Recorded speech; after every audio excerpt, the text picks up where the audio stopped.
किताबें पढ़ना बहुत कमाल की हॉबी है। और जो लोग किताबें लिखते हैं वो अपने सालों की रिसर्च, सालों का एक्सपीरियंस एक किताब में बंद कर देते हैं, जो आप चंद दिनों में, चंद हफ्तों में या मैक्सिमम चंद महीनों में ले सकते हो। लेकिन बाज़ औक़ात किताबों में लिखी हुई बातें बिल्कुल सही नहीं होती। ऑल दो कि उसके अंदर बहुत कुछ होता है, लेकिन ये ज़रूरी नहीं होता कि सब कुछ ठीक हो। मेरे साथ हैं अली रज़ा। अली रज़ा मेरे पास आए हैं सीईओ ट्रेनिंग के लिए।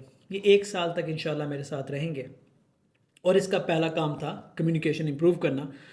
और अच्छी बात है कि इसको किताबें पढ़ने का शौक़ है। ये मेरे पास एक किताब लाया है, एफर्टलेस। इसके अंदर एक पैराग्राफ है जो ये मेरे पास लाया और कह रहा था सर मुझे इसकी समझ नहीं है। और जब मैंने वो पैराग्राफ पढ़ा तो आपस की बात है, मेरे लिए भी वो सरप्राइजिंग था, क्योंकि मैं पहली दफ़ा कोई ऐसी किताब पढ़ रहा हूँ जिससे मैं एग्री नहीं कर रहा। और हाँ, कुछ सीखा भी हूँ। तो मैंने क्या सीखा और मैं किस बात से एग्री नहीं कर रहा, जब मैं इसको जवाब देने लगा तो उसने कहा सर इसको रिकॉर्ड कर लेते हैं और ताकि किसी और का भी इससे फ़ायदा हो जाए। There are many CEOs out there. अल्लाह ने बहुत टैलेंट दिया है हमारे मुल्क में, और जितने भी हम इस ट्रेनिंग के दौरान जितने भी इस तरह के सवाल अली लाएगा तो इसने मुझे कहा कि सर उसको रिकॉर्ड करें और हम उसको लोगों तक पहुंचा देंगे। So getting back to this paragraph, मैं पहले आपको उसकी उर्दू बता देता हूँ, फिर उसको अंग्रेज़ी भी पढ़ देते हैं।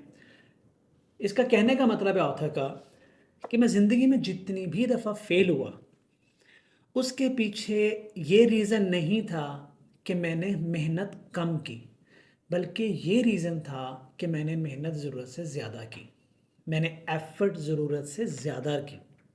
बस किताब का नाम है एफर्टलेस। और इसी बात से मैं एग्री नहीं करता, क्योंकि बहुत जनरलाइज कर दिया है इस बात को। ये सच भी है, लेकिन मैं इसको एलेबोरेट करना चाहूँगा कि ये किस पॉइंट पे सच है और किस पॉइंट पे ये एक्चुअली मिसलीडिंग है। इसे कहते हैं हेलुसिनेशन। हेलुसिनेशन इंटरनेट में भी होती है, चैट जीपीटी में भी होती है, किताबों में भी होती है, क्योंकि हर बंदा ना मुकम्मल तौर पे ठीक हो सकता है, ना मुकम्मल तौर पे गलत हो सकता है। सो देखें, ये मैटर नहीं करता कि आपने ज़्यादा एफर्ट किया और इस वजह से फेल हो गया। और उसने ख़ास तौर पर ये लिख दिया हमेशा। पहले तो ये गलत है, ऐसा नहीं हो सकता। आप ज़्यादा एफर्ट करके फेल हो सकते हो, ये पॉसिबल है, लेकिन नॉट ऑलवेज। उन्होंने ये वर्ड गलत लिख दिया कि हमेशा ही मैं इस तरह फेल हो। ये बहुत गलत बात है। तो कभी आप कम मेहनत करके फेल हो जाते हो, कभी आप ज़्यादा मेहनत करके फेल हो जाते हो। कम मेहनत करके फेल होने की वजह सबको पता है। मैं एक्सप्लेन करने जा रहा हूं कि ज़्यादा मेहनत करके फेल कौन होता है। इमेजिन आप सीईओ बनना चाहते हैं। आप सीईओ बने, या आप अच्छे स्टूडेंट बने, या आप अच्छी सेहत बनाना चाहते हैं। हर काम करने के लिए कुछ स्टेप्स होते हैं, कुछ कंपोनेंट्स होते हैं जो आपने सीखने होते हैं, जो आपने समझने होते हैं। सीईओशिप के अंदर बहुत कुछ होता है। कम्युनिकेशन होती है, पर्सनालिटी होती है, इंटरनेशनल मैटर्स को समझना है, डोमेस्टिक मैटर्स को समझना है, टीम बिल्डिंग है, लीडरशिप है, ऑपरेशंस हैं, एसओपीज़ हैं, स्ट्रेटजी है, मिशन है, विजन है। हर चीज़ को मैनेज कर दे, बड़ी लंबी लिस्ट है। लेकिन हर चीज़ की प्रायोरिटी सेम नहीं होती। एक बच्चा जो सीईओ बनने जाएगा, वो सबसे ज़्यादा पहले मेहनत अपने कपड़े सिलाने पे करेगा, फिर अपना कमरा सजाने पे करेगा, फिर महंगी मशीन खरीद के उसको साफ़ करने पे लगेगा, कमरे के अंदर लाइटिंग ठीक कराएगा, एम्बियंस ठीक कराएगा, खुशबू लगाएगा। वो सारी मेहनत कमरे पे लगाएगा, बाकी काम का बेड़ा गर्क हो जाना जब तक। तो ज़रा सा बैलेंस ख़राब हुआ, एक कंपोनेंट पे ज़्यादा मेहनत हुई, बाकी कंपोनेंट्स इफेक्ट हो गए, हैंस आप फेल हो गए। अच्छा, दूसरा, आप टेक्नोलॉजी में जाते हो, आप परफेक्शन की तरफ चले जाते हो। एक टेक्नोलॉजी में लोग परफेक्शन के लिए निकलते हैं, पता चलता है साल बाद टेक्नोलॉजी चेंज हो गई है। तो क्या हुआ उस सारी मेहनत का? ज़ाया हो गया, ओवरऑल मिशन भी आपका डिस्टर्ब हो गया। आप जाते हो एक डिज़ाइनिंग का टूल पकड़ते हो, उसमें अपने आप को कमाल करने चले जाते हो, लेफ्ट राइट नहीं देखते, वो डिज़ाइनिंग टूल ही ऑब्सोलीट हो जाता है। फिर ज़्यादा मेहनत करके वो लोग नाकाम होते हैं जो बैलेंस नहीं रखते, जो अपनी प्रायोरिटीज़ डिफाइन नहीं करते। प्रायोरिटीज़ कैसे डिफाइन करते हैं कि लिस्ट बनाओ जो आप करने जा रहे हो, उनमें क्या क्या इंपॉर्टेंट कंपोनेंट्स हैं। फिर उसमें देखो जो इंपॉर्टेंट कंपोनेंट आपका कमज़ोर है, आपको नहीं आता, उस पर ज़्यादा मेहनत करो, उसको ज़्यादा घंटे दो, उसको ज़्यादा दिन दो, और नीचे वाले को कम कम कम, और फिर इस तरह से अपनी एफर्ट्स को बैलेंस कर लो। हम लिस्ट भी नहीं करेंगे, हम प्रायोरिटाइज भी नहीं करेंगे, हम एनालिसिस भी नहीं करेंगे, क्योंकि हमें लगता है कि हम बहुत मेहनती हैं, तो हम हर काम में मेहनत शुरू कर देते हैं। मैं अपने स्कूल और कॉलेज के दौर में ना एथलीट था। मैं आपको एक वाक़या सुनाता हूँ।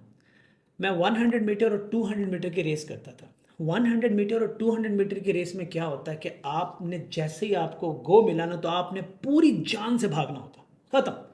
देर is no strategy, of course there are strategy angles and everything, but आपने पूरी जान लगाना, फुल फोर्स के साथ भागना है। लेकिन एक रेस होती है 400 मीटर, फिर उससे भी ज़्यादा होती है, फिर क्रॉस कंट्री होती है।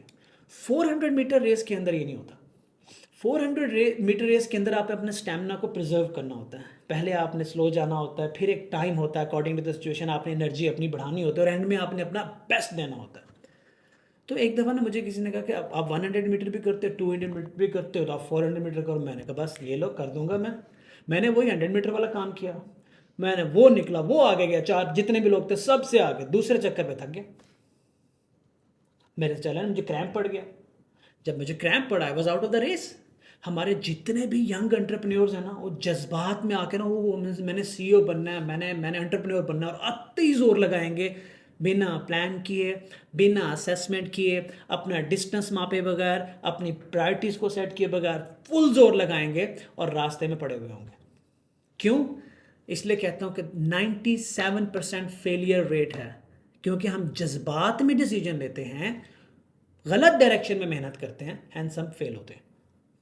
और at the end of the day कामयाबी तो अल्लाह की तरफ से आनी है। All you can do is plan, और वो प्लान आपके ज़िम्मे है, अल्लाह ने दिमाग दिया है ना, वो प्लान आपके ज़िम्मे है।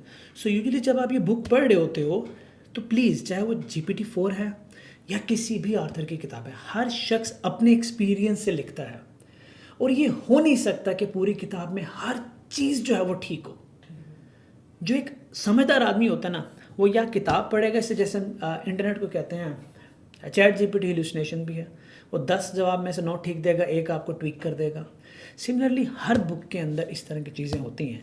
Keep your brain always open, अपना एनालिसिस ज़रूर लगाओ। And I really appreciate that कि आपको पैराग्राफ में थोड़ा कन्फ्लिक्ट नज़र आया तो आपने मुझसे पूछा, और मैं अपना ओपिनियन दे रहा हूँ। आई एम नॉट सेइंग कि I am right, please, I am not saying it. कुछ लोगों को समझ में आएगा, कुछ लोग कहेगा नहीं जी हमेशा ज़्यादा मेहनत कर रहा तो फेल होना ही होना। नहीं, ये this is wrong.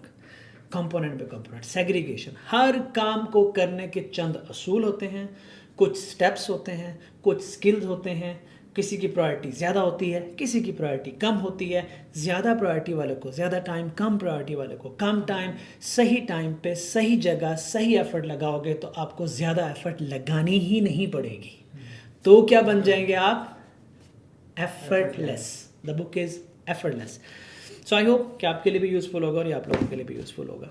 Thank you by the way Ali Hasan, इस तरह के सवाल करते रहो। और अली ने एक और बात भी शुरू की कि जब इसकी पूरा साल यहाँ पे होगा इंशाअल्लाह, तो जैसे जैसे इनके सवाल आते जाएंगे तो हमने ये कोशिश फ़ैसला किया है कि हम उसको रिकॉर्ड करते जाएंगे, ताकि अली ने मुझे कहा कि सर अगर मेरी ट्रेनिंग हो रही है तो अगर मैं कुछ सीख रहा हूँ तो मैं आगे बांटूँगा।